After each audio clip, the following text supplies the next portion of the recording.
Let me tell y'all something. The first Wednesday of the month is a dangerous time to be a comic book collector because all your adult responsibilities have just arrived at one time. Rent is due, card note is looking for you, insurance want a little bit of contribution, and this phone coming to send you like 8 reminders like y'all in a toxic relationship, especially if you have Spectrum. They stalk you. And New Comic Book Day walks in like a do-ragged man in Tim's from New York, and he says, "You still got $20 on you, little homie?" No, I don't. That $20 has 7 different jobs already. But comic book collectors take that last $20 in their budget and start holding job interviews. Rent walks in with a resume. Groceries have references. Lecture bill got 10 years of experience. Then the full variant shows up late wearing sunglasses, kicking his feet up on the table, and somehow gets the position. No qualifications, no benefits, just shiny. And today's award for most irresponsible financial management goes to me. Because I made a pull list. I did. I sat down. I looked at every book and I said, we're going to demonstrate restraint this week. But y'all know me. Because then I saw Absolute Green Lantern 17 was coming out. Okay, that was already on the list, of course. I got the ring on my finger. Then I saw that Chachu was coming out by Iman Vellani. Miss Marvel herself. She's writing comic books. Come on, man. You know I got to buy that. But now what was supposed to be a 5-book list has now turned into an 11-book one. But here's why comic book collectors deserve the real donkey of the day. We blame everybody except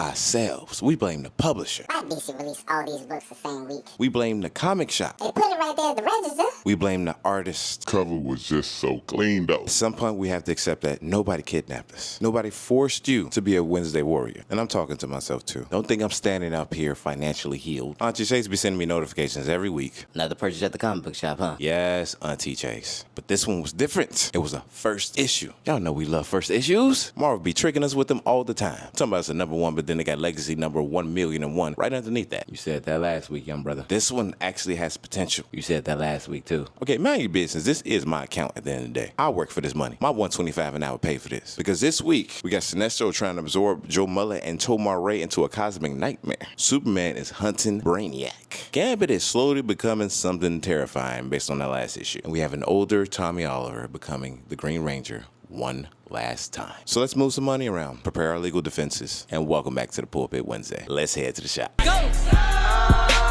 Go! What's good, everybody? Welcome back to the Pulpit Wednesday, the weekly show where I break down my new comic book day pool list. We give the writers and the art team their flowers, talk about where every story left off from the last issue, and decide which books actually deserve your money this week. Because as I've said before, comic books are too expensive to go on blind faith. You need references, you need background checks, and that's where I come in. But before we get into it, go and hit that like button, subscribe to the Melanated Report, and drop your pool list in the comments. Now, every week there's a couple books that I'm anticipating more than the other ones, so we're going to go ahead and get into those with the top of the list.